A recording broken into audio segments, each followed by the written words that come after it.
Warga Desa Aska Sinjai Selatan dan Desa Salohe Sinjai Timur setiap hari harus menyeberangi sungai dengan cara berjalan kaki. Penantian mereka agar pemerintah membangun jembatan yang menghubungkan kedua wilayah itu tak kunjung terrealisasi. Beginilah pemandangan di Sungai Kalamisu, Kabupaten Sinjai, Sulawesi Selatan. Sejak puluhan tahun silam, sungai ini dijadikan jalur penyeberangan dari Desa Aska, Kecamatan Sinjai Selatan menuju Desa Salohe, Kecamatan Sinjai Timur, dan sebaliknya. Namun karena tak ada jembatan, warga terpaksa menyeberangi sungai dengan cara berjalan kaki. Warga yang menggunakan kendaraan roda 2 pun harus mematikan mesin lalu mendorong motornya karena takut rusak. Pak, dimatikan mesin motornya tadi kenapa?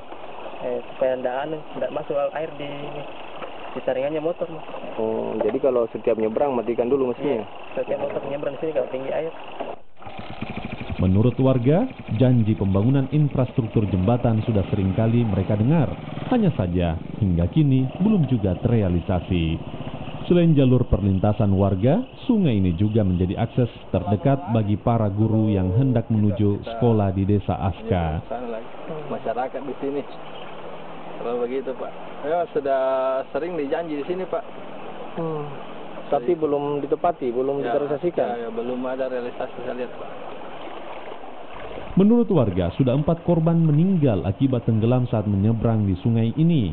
Mereka terus berharap agar pemerintah membangun jembatan, apalagi jalur ini juga menjadi akses pelajar dari Desa Aska menuju sekolah mereka di Kecamatan Sinjai Timur dan Kecamatan Sinjai Utara. Muhammad Salih, Kompas TV Sinjai, Sulawesi Selatan.